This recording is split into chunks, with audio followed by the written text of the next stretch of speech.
e enche-nos de Ti, Pai, no nome do Senhor Jesus. E enche-nos, ó Deus, da Tua presença, Pai, em o nome do Senhor Jesus. Amém. Salomão, ele bem enfático e claro. Nós somos praticamente doentes mentais. E das doenças mentais, a mais costumeira que nos assolam é de ser acumuladores, né? Hoje a gente estava brincando lá na escola, o colega chegou com as taças lá para emprestar. Eu acho que eu já tenho umas 5 taças. Eu acho que eu tenho umas 500. Ela, quê? Aí a gente vai acumulando, né? Uns acumulam xícaras, outros sapatos. Nós somos acumuladores, nós guardamos. E esse guardar aqui, o guardar aqui não é nem de ajuntar, mas é de proteger. Mas uma coisa interessante que nós que acumulamos, nós protegemos. Ai, ai, ai, se alguém quebrar uma das taças, ai, ai, ai, se o Rony for lá e comer um dos meus relógios. Aí eu mesmo contrato o primo dele, sabe, aquele primo dele, perigoso. Porque nós que guardamos, nós protegemos, nós guardamos porque de uma forma certa ou errada, nós amamos aquilo, nós cuidamos daquilo, nós temos um apreço por aquilo. E eu acho interessante que Salomão vem e diz assim, olha, de tudo que vocês devem guardar nessa existência, guarda o teu coração. Porque dele procedem as saídas ou as fontes da vida. E Jesus Cristo, esse versículo, ele é tão interessante porque Jesus Cristo lá nos evangelhos vai rememorar esta verdade de que nós devemos guardar os nossos corações. E os nossos corações, eu ouvi isso pela primeira vez lá em Rio Branco, no Acre, quando eu estive lá como missionário. E alguém lá, sentado numa conversa na porta de uma casa, alguém disse assim, coração do homem é terra que ninguém anda. E o coração do homem é um troço esquisito, de estranho, de secreto, por mais que, mas fulano é expansivo demais, a gente sabe, minha vida é um livro aberto. Isso é uma das mentiras que a psicanálise traz, porque ninguém tem vida aberta, nenhum coração é aberto. Nós guardamos segredos, nós guardamos nossas verdades, nós guardamos nossa existência. E às vezes guardamos de forma ruim. Então o coração do homem é terra que ninguém anda. O coração do homem é complicado, é complexo. Talvez por isso Salomão tenha dito, de tudo que você, filho de Deus, deve guardar. Guarda o teu coração. E um dos textos belos do Velho Testamento, para mim, ao meu gosto, é Deuteronômio 8. E Deuteronômio 8, o escritor ele faz um relato de tudo que aconteceu com o povo, da saída do Egito até chegar na terra. E ali, expressivamente, no versículo 2 de Deuteronômio 8, ele diz, e te lembrarás de todo o caminho pelo qual o Senhor teu Deus te guiou no deserto estes 40 anos. Você vai se lembrar, porque Deus aqui, e literalmente na linguagem de hoje, Deus reúne o povo e joga na cara do povo tudo que ele fez por Israel ali no deserto. Naqueles 40 anos, naquele tempo de peregrinação. E ele diz, por 40 anos, para te humilhar, para te provar, e especialmente para saber o que estava no teu coração.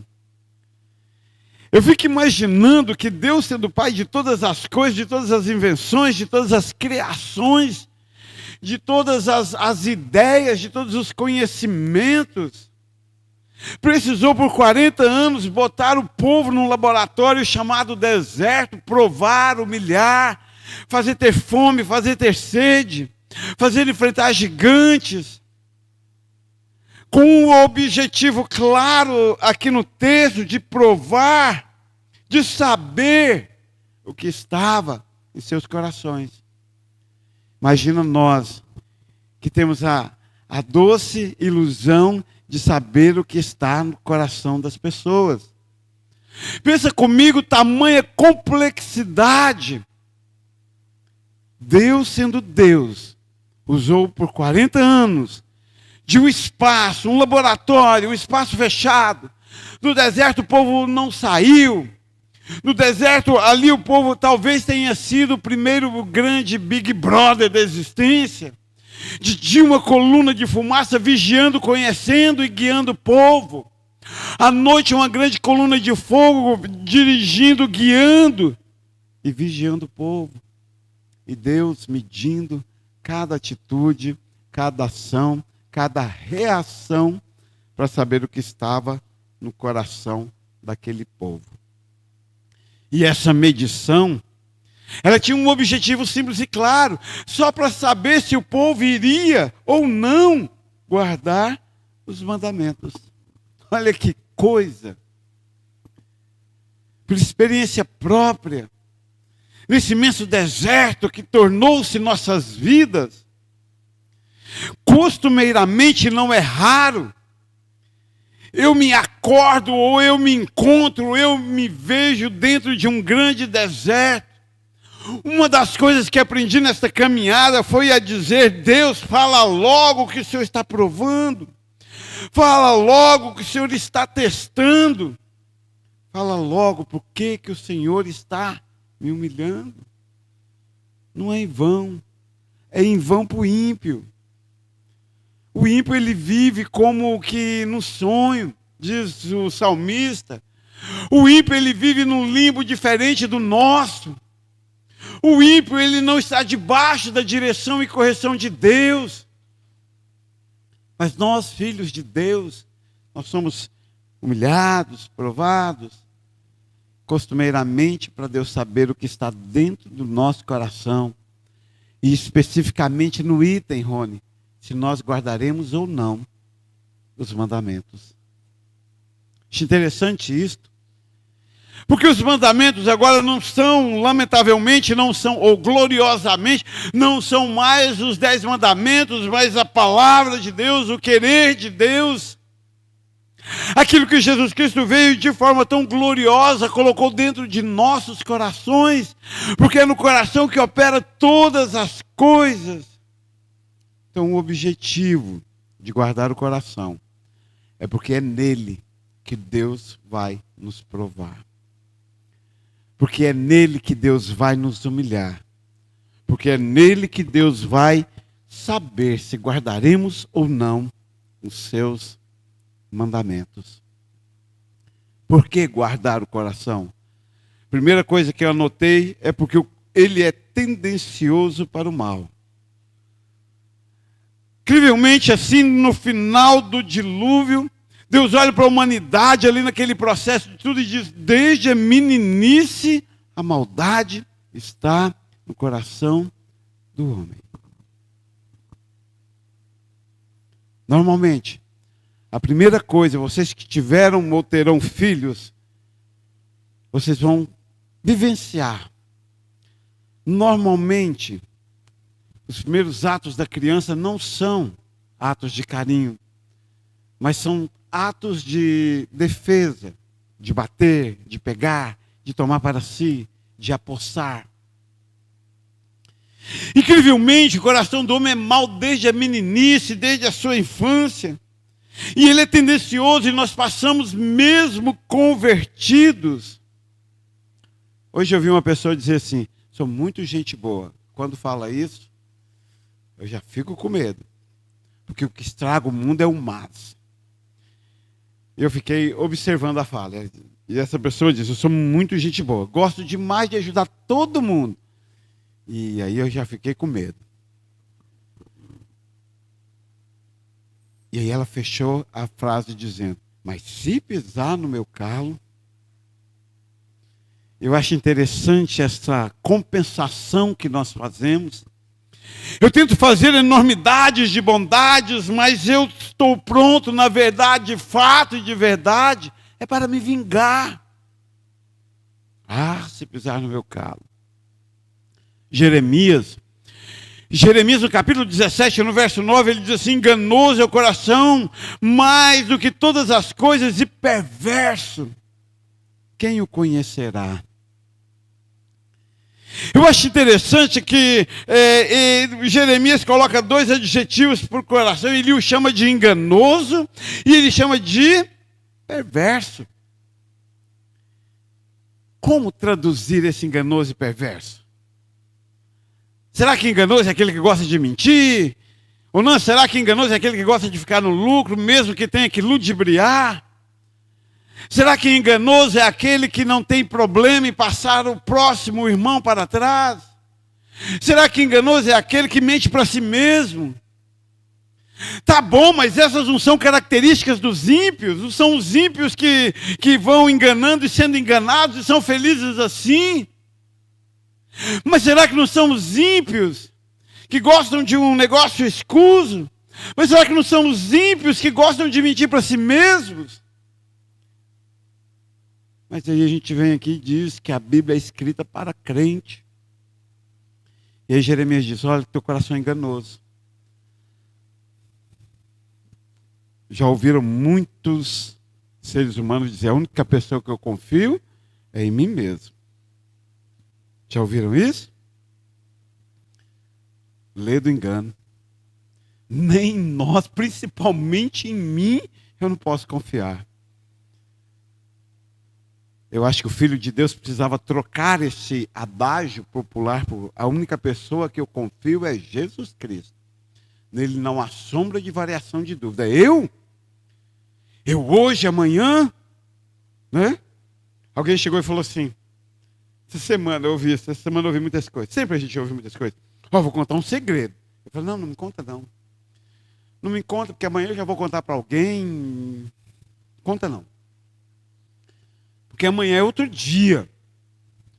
Porque amanhã eu não sei se eu confio em mim. Mas ele chama também de perverso. O perverso, o enganoso é aquele, parece que baseado, pautado na mentira, pautado no engano, pautado no ludibriar. Mas o perverso, eu sinto aqui uma certa maldade. Um certo quê para fazer o que é ruim.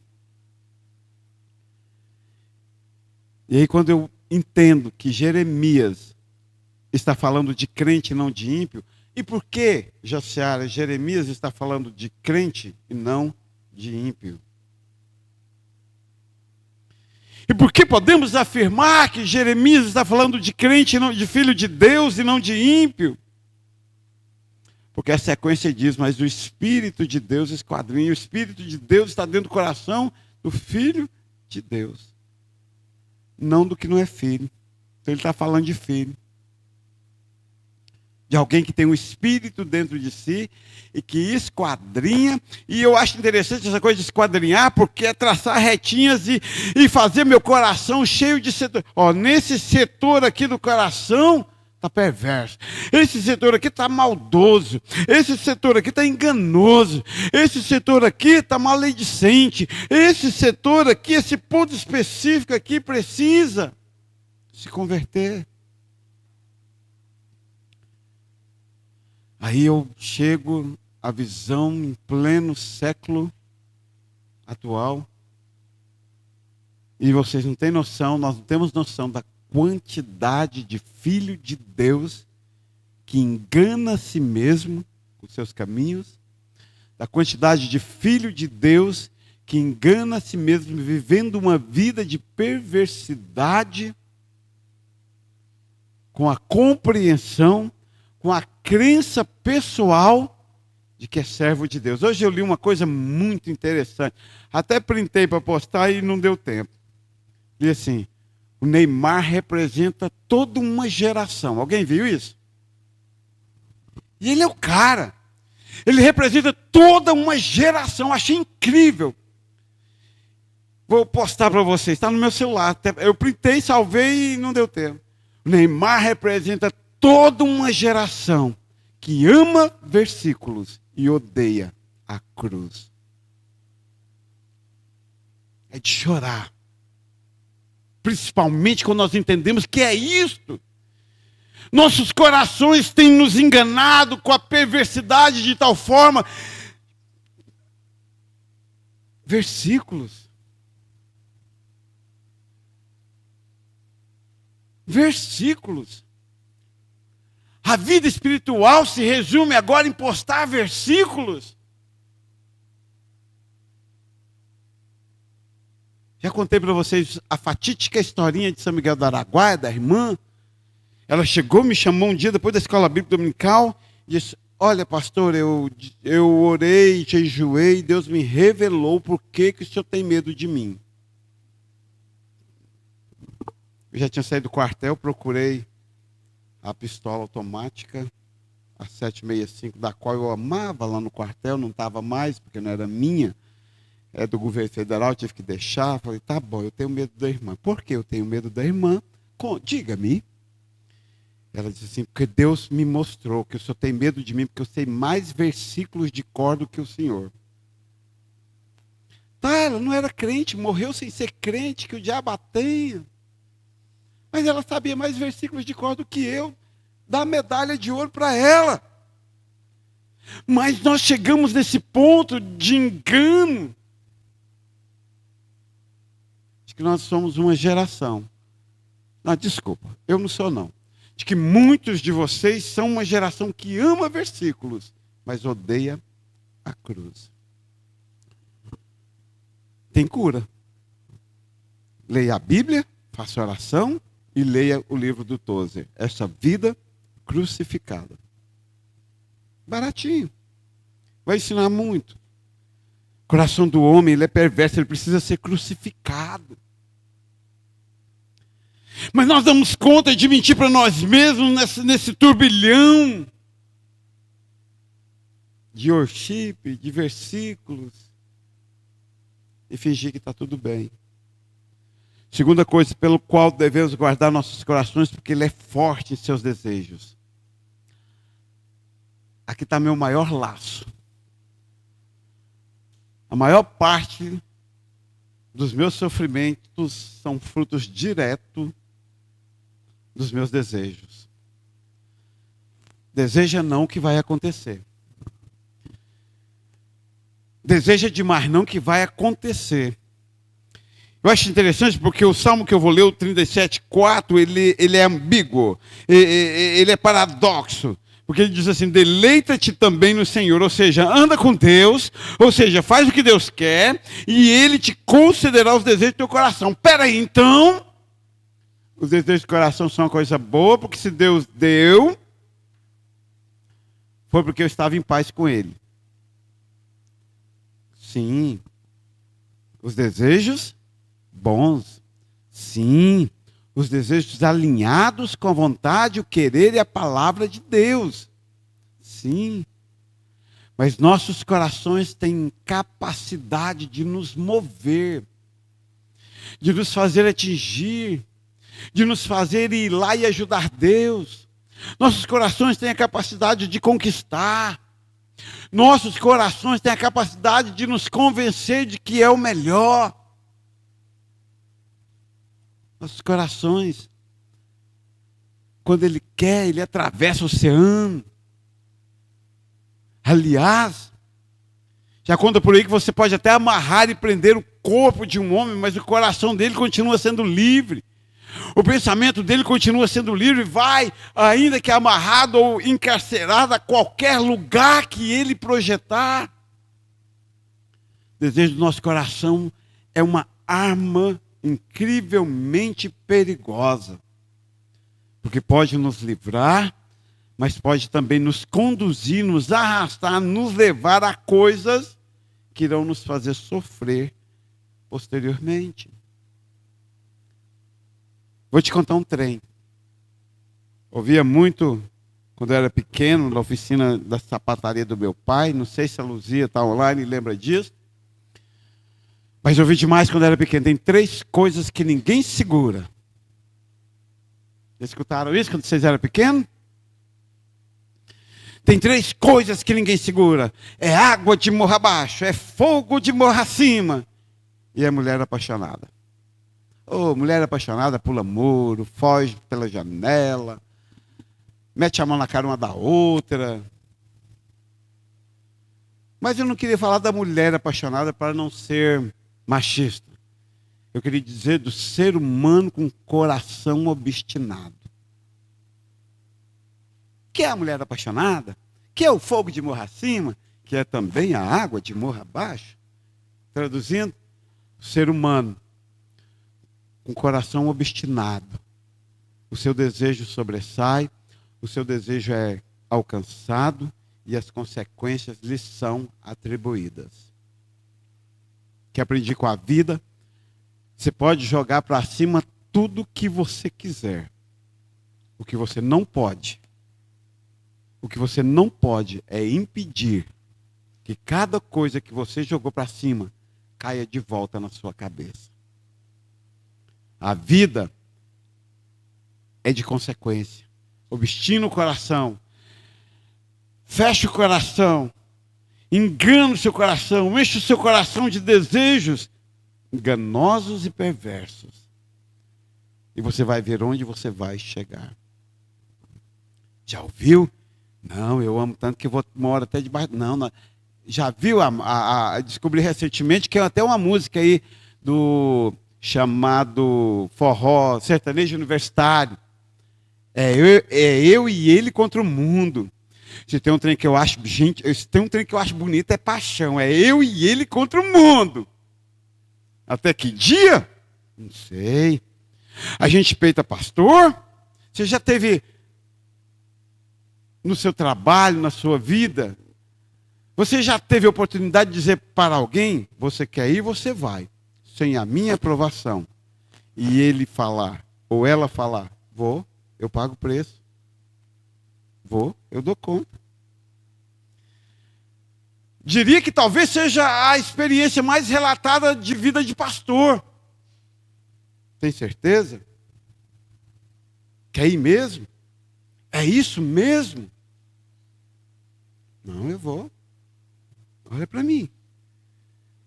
Quando o coração se fecha e obstina, não tem. Aliás, o mesmo autor, ele diz, coração altivo, a soberba, a arrogância, o quê? Jaciara conhece o versículo. Fecha seu coração, obstina-se e vai por sua conta. Esse é o caminho da sua queda. Nunca vi, acho que não verei, ninguém que obstinou-se, encheu seu coração de desejos enganosos, não tenha caído. Por fim, então, primeiro, devemos guardar nosso coração porque é nele que Deus nos testa, né? E por que devemos guardar? Porque ele é tendencioso para o mal. Porque ele é forte em seus desejos, sejam santos ou imundos, ele vai lutar pelos seus desejos. Por fim, porque ele é um senhor mau. Espera aí, mas não é Satanás, o pecado e o dinheiro que não são senhores maus? Interessante. Deixe seu coração mandar em você. Meu Deus, já teve a experiência de uma autoanálise, de olhar para o espelho, de olhar para si e compreender que os seus desejos estavam te dirigindo? Hoje nós estávamos na luta da redução de fração. Você lembra o que é redução de fração? Quem lembra o que é redução de fração? É um trem do diabo, né, Flávia? É do diabo. Eu brinquei com os meninos, tio do céu, isso é de Deus. Eu falei, acertou. É do cão isso aqui. Então tá, mas se vocês aprenderem a fazer o máximo divisor comum, vai facilitar. Aí assim, se a fração não é de Deus, o máximo divisor comum é a porta do inferno. Eu falei assim, exatamente, mas vamos ter que entrar. E aí tá, faz um quadro. Aí vem aquela vozinha irritante do meio da sala. Ah, tá. É só isso? Ah, é fácil demais. Ainda não. Eles estão só na parte fácil, né? O que acontece? Acontece que a gente olha e a gente faz só, ah, tá. Aí está lá você olhando para o seu espelho, como os meninos olhando para a redução de fração. Aí de repente você olha para toda a bagaceira da sua vida e você fala igualzinho os meninos. Ah, tá. Era só isso. É porque meu coração estava mandando em mim.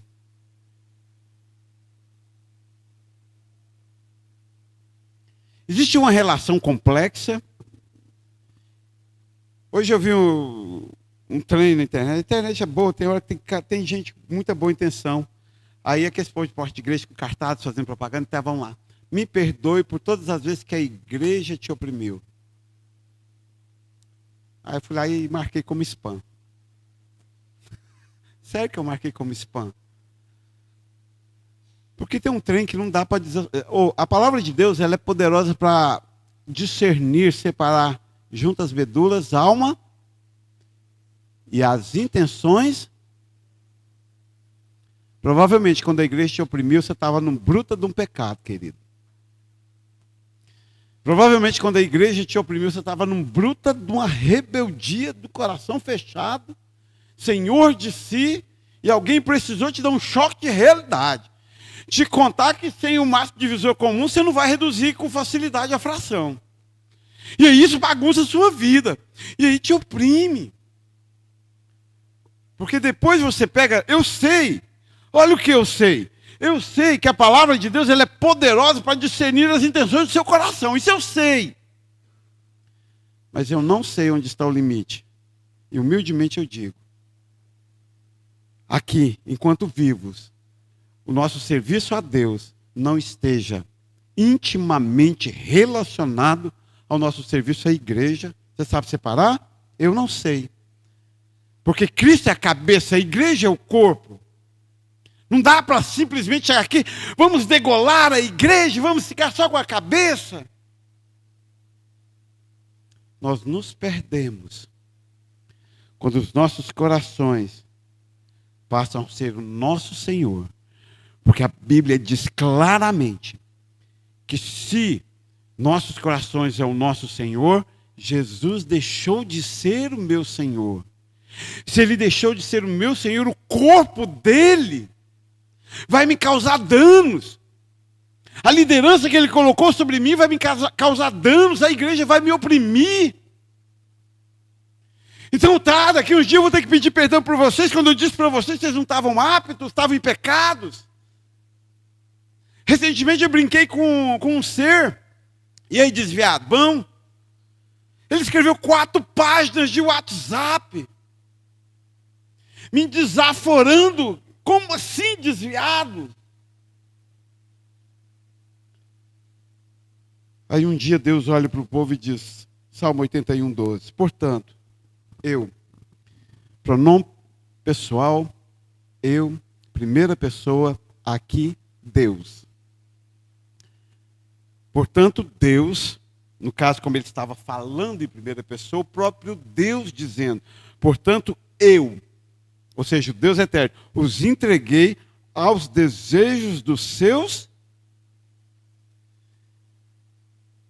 Há muitos anos eu tenho dito que o maior castigo que um homem e uma mulher pode receber é ser entregue aos desejos do seu próprio coração. Isso é fim de carreira. É o seu fim. Como pastor, fiz isso diversas vezes. Sentar e dizer, agora vá sozinho. Agora vá, você com você sendo o seu pastor. Se teve uma coisa que eu nunca quis, Juliane, nunca almejei, nunca desejei, nunca tive a pretensão, foi de ser o meu próprio pastor.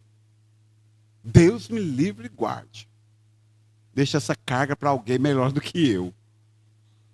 Mas é incrível a quantidade de gente dentro da igreja que são os seus próprios pastores. Deus talvez tenha os entregue aos desejos de seus corações e andaram nos seus próprios conselhos.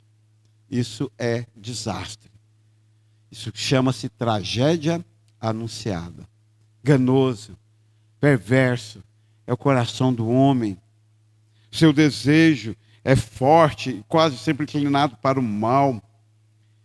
E quando Deus se cansa, ele entrega o indivíduo para viver debaixo dos seus saberes, achares e o fim é o fundo do poço. Domingo a gente continua. Pai, te dou graça, eu te honro. Eu glorifico o teu nome, Pai. Vem teu reino, que venha a tua glória, Pai, no nome do Senhor Jesus. Amém. Deus, eu te dou graças, Pai, glorifico o teu nome. Tu és santo, Pai, tu és poderoso. Deus de poder, Deus de glória. Deus de infinita bondade. Pai, nós glorificamos ao Senhor, ó Deus, por tudo que o Senhor é, ó Deus, a tua beleza, a tua grandeza, ó Deus. Vem, Deus, sobre nós, sobre o teu povo, ó Deus.